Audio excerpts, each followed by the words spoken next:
Dear students, सो आज के session में हम स्टेट्स ऑफ मैटर का बहुत ही इंपॉर्टेंट पार्ट डिस्कस करेंगे, that is a Charles law. So ये चार्ल्स लॉ होता क्या है बच्चों? एक्चुअली इन 1787 में फ्रेंच साइंटिस्ट जो चार्ल्स थे उन्होंने वॉल्यूम एंड टेम्परेचर का कुछ रिलेशन बताया था। ओके, तो आपको पता है गैस लॉज में 4 वेरिएबल्स होते हैं, pressure, temperature, volume and number of moles.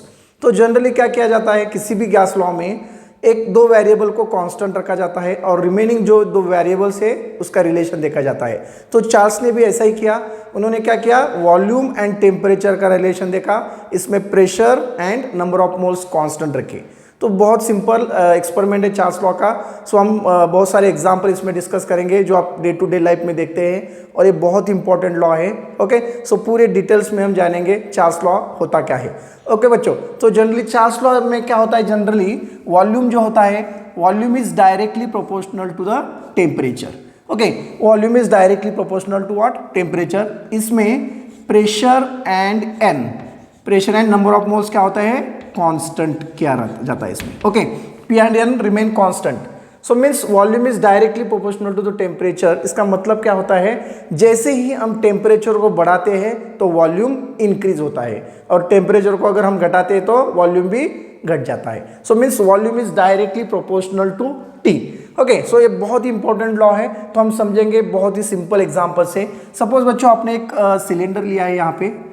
Okay, so इस सिलेंडर में हमने क्या किया है, सो दिस इज वन सिलेंडर, इसमें हमने n मोल ऑफ गैस हमने यहाँ पे फिल कर दिए, n mole of gas. Okay, n mole of gas. Okay, कुछ गैसेस मॉलिक्यूल हमने यहाँ पे फिल कर दिए और एक पिस्टन यहाँ पे हमने लगा दिया। ओके, यहाँ पे एक पिस्टन लगा दिया, इसमें गैसेस मॉलिक्यूल है। ओके, और इस वक्त इसका प्रेशर रहता है 1 एटमॉस्फेरिक प्रेशर। आउटसाइड का जो भी प्रेशर है 1 एटमॉस्फेरिक है और अंदर का जो भी प्रेशर है 1 एटमॉस्फेरिक है एट 0 डिग्री पे। ओके, सो हमने जस्ट एक कंटेनर लिया है, मीन्स एक सिलेंडर लिया है और उस सिलेंडर में हमने क्या फिल करा है, number of moles of gas. इसमें कुछ गैस मॉलिक्यूल भर दिए हैं। ओके, एक पिस्टन लगा दिया है। सो बाहर का प्रेशर जो रहेगा 1 एटमॉस्फेयर रहेगा, अंदर का भी 1 एटमॉस्फेरिक प्रेशर रहेगा। अब हमें क्या करना है, देखो, सो जनरली इस केस में जो भी इसका प्रेशर है कांस्टेंट है। ओके, 0 डिग्री टेम्परेचर पे।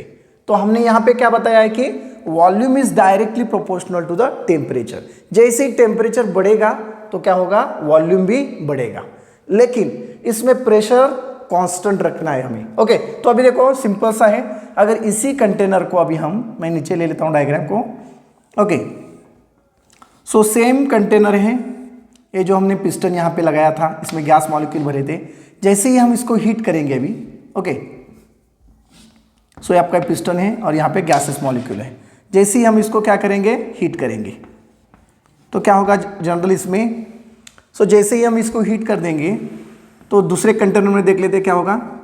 ओके, सो सिंपल सी चीज़ है बच्चों, इसमें गैसेस मॉलिक्यूल है और जैसे ही हम इसको हीट करेंगे तो गैसेस मॉलिक्यूल को क्या मिलेगा, एनर्जी मिलेगी।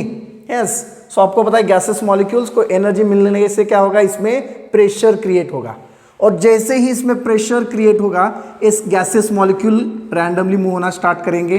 ओके, काइनेटिक एनर्जी बढ़ेगी इसमें और जैसी काइनेटिक एनर्जी बढ़ेगी, जैसे ही प्रेशर बढ़ेगा, ये जो पिस्टन है ये पिस्टन थोड़ा मूव करेगा और इसका वॉल्यूम भी बढ़ेगा। मीन्स आपको पता है gases are expandable. Okay, gases का एक्सपांशन होगा यहाँ पे। ओके, जनरली क्या होगा, गैसेस का एक्सपांशन होगा और ये जो वॉल्यूम यहाँ तक थी आपका, ये सपोज दो बिफोर हीटिंग आपका वॉल्यूम V0 थी। ओके, और जैसे हमने हीट कर दिया ये वॉल्यूम यहाँ तक बढ़ गई। ओके, ये आपका पिस्टन भी ऊपर चला गया, तो अब ये वॉल्यूम हुआ आपका V0 प्लस x। जो भी वैल्यू बड़ी है, वॉल्यूम बड़ी है, वो आप x से डिनोट कर देंगे। ओके, सो ये गैसेस मॉलिक्यूल है। सो बच्चों यहाँ पे देखो, पहले यहाँ पे प्रेशर 1 एटमॉस्फेरिक था 0 डिग्री सेल्सियस पे, यहाँ पे हमने कुछ टेम्परेचर बढ़ा दिया। ओके, T1 डिग्री बोलो आप, या कुछ भी 1 डिग्री 2 डिग्री या 5 डिग्री से हमने यहाँ पे टेम्परेचर को बढ़ा दिया। सपोज हमने 5 डिग्री सेल्सियस से टेम्परेचर को बढ़ा दिया, तो यहाँ पे वॉल्यूम कुछ बढ़ेगा। तो कैसे वॉल्यूम बढ़ने वाला है, देखो गैसेस मॉलिक्यूल जो है, इसमें जो गैसेस मॉलिक्यूल क्या होंगे, एक्सपांड होंगे। ओके, जैसे ही गैसेस मॉलिक्यूल एक्सपांड होंगे यहाँ पे प्रेशर क्रिएट होगा और ये गैसेस मॉलिक्यूल स्ट्राइक होंगे वॉल ऑफ कंटेनर के ऊपर। जैसे ये रैंडमली मूव करेंगे, जैसे इस पे स्ट्राइक करेंगे तो ये पिस्टन क्या होगा, ऊपर चला जाएगा। देखो यहाँ पे हमने थोड़ा डिस्टेंस ऊपर दिखा है, ये पिस्टन मूव हो जाएगा। तो जैसे इतना आपका पहले V0 इतना था, अभी क्या हुआ, V0 बढ़ गया, आपको मीन्स वॉल्यूम बढ़ गया। सो वॉल्यूम बढ़ गया एंड प्रेशर ऑल्सो क्या हुआ है भाई, यहाँ पे देखो अगर हम इसका प्रेशर देखेंगे, ये भी यहाँ पे प्रेशर भी कांस्टेंट रहेगा। कैसे कांस्टेंट रहेगा, जो भी प्रेशर यहाँ पे बढ़ा है सो वो प्रेशर इस पिस्टन को ऊपर लेने के लिए वो एनर्जी वहाँ पे चली गई है। जो भी एनर्जी, जो भी यहाँ पे गैसेस मॉलिक्यूल को एनर्जी हमने दी थी, हीट किया था गैसेस मॉलिक्यूल के यहाँ पे। सो जैसे ही गैस एक्सपांड हुआ, वॉल्यूम बढ़ गया और इसका प्रेशर भी कांस्टेंट रहेगा, क्योंकि जो भी एनर्जी है वो एनर्जी पिस्टन को मूव करने में चली गई, अभी भी इसका प्रेशर कांस्टेंट रहेगा। ओके, और जैसे ही हम इसको अभी कूल कर देंगे, कूल करने के बाद वापस वॉल्यूम कम हो जाएगा। ओके, वॉल्यूम कम होगा तभी अगर हम उसका प्रेशर देखेंगे बच्चों तो प्रेशर सेम रहेगा। सो ये है इसका रिलेशन। ओके, जैसे ही टेम्परेचर बढ़ाएंगे वॉल्यूम बढ़ेगा, प्रेशर कांस्टेंट रहेगा। जैसे उसको कूल कर देंगे वापस वॉल्यूम कम हो जाएगा और प्रेशर भी कांस्टेंट रहेगा। So volume is directly proportional to the T at constant P and N। तो एक सिंपल सा एक्सपेरिमेंट करते हैं हम। ओके, आपके डे टू डे लाइफ में क्या करना है, देखो आपको एक छोटी सी बॉटल लेनी है। ओके, छोटी सी एक ऐसी बॉटल ले लो, कौन सी भी आप एक प्लास्टिक की छोटी सी बॉटल ले सकते हो इस तरह की। ओके, और इसमें कुछ गैस फिल कर दो। ओके, घर में भी कर सकते हैं आप, बहुत सिंपल एक्सपेरिमेंट है ये। सो मैं ये रफ करता हूँ पहले। सो ये एक्सपेरिमेंट आप घर पे भी करके देख सकते हो। ओके बच्चों, एक छोटी सी बॉटल ले ली मैंने, यहाँ पे कुछ हमने गैस भरा है। ओके, और इसके ऊपर मैं क्या करता हूँ, एक बलून को लगा देता हूँ, बलून। ओके, एक बलून मैंने ऐसे यहाँ पे लगा दिया। यहाँ पे रबर से आपको पैक कर देना है इसको। ओके, इस बलून को ऐसे, पहले तो ये बलून ऐसा ही बनेगा रहेगा। ओके, जैसे ही हम इस बलून को इसको लगा देंगे।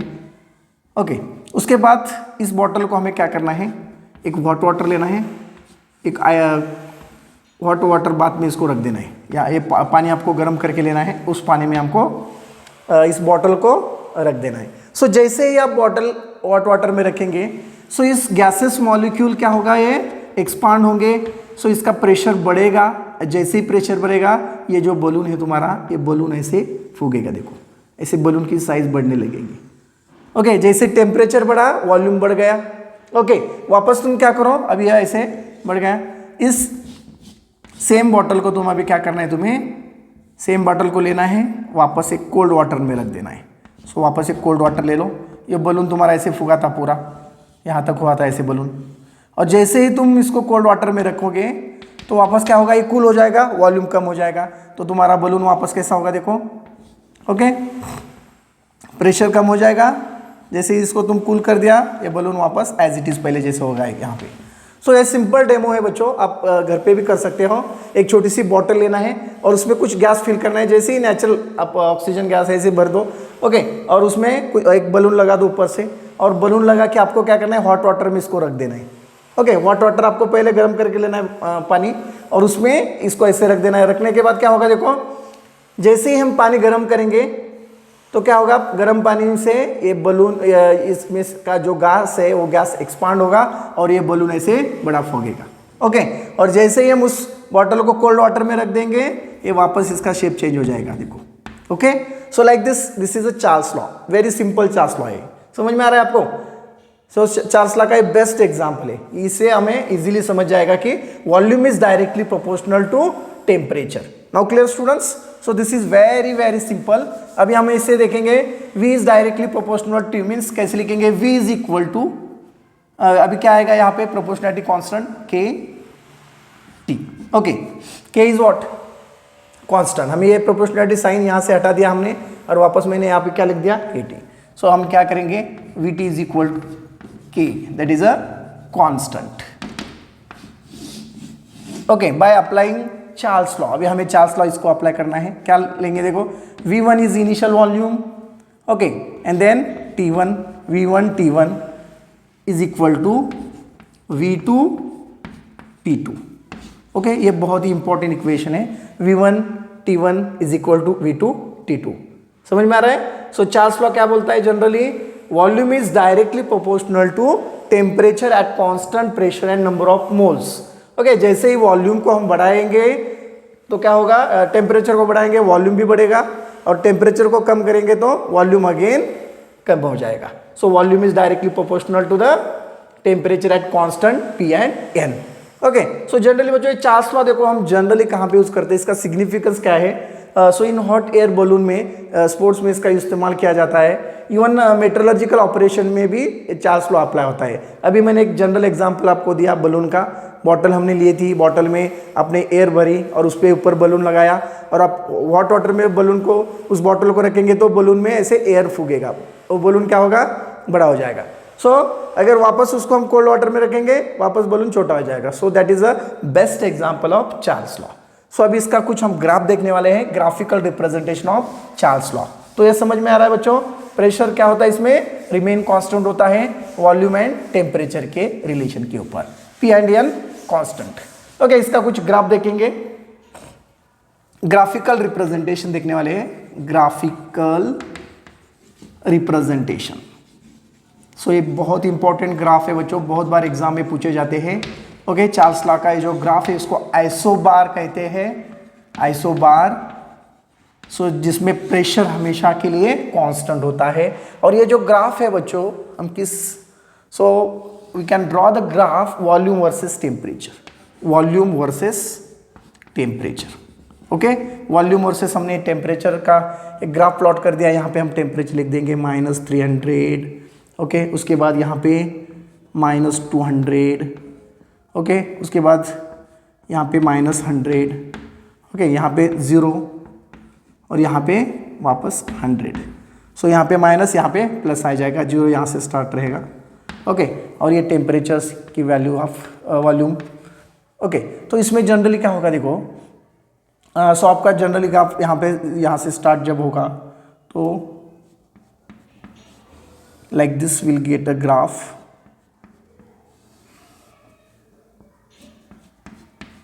इस तरह से आपको इसमें ग्राफ मिलेंगे प्रेशर का।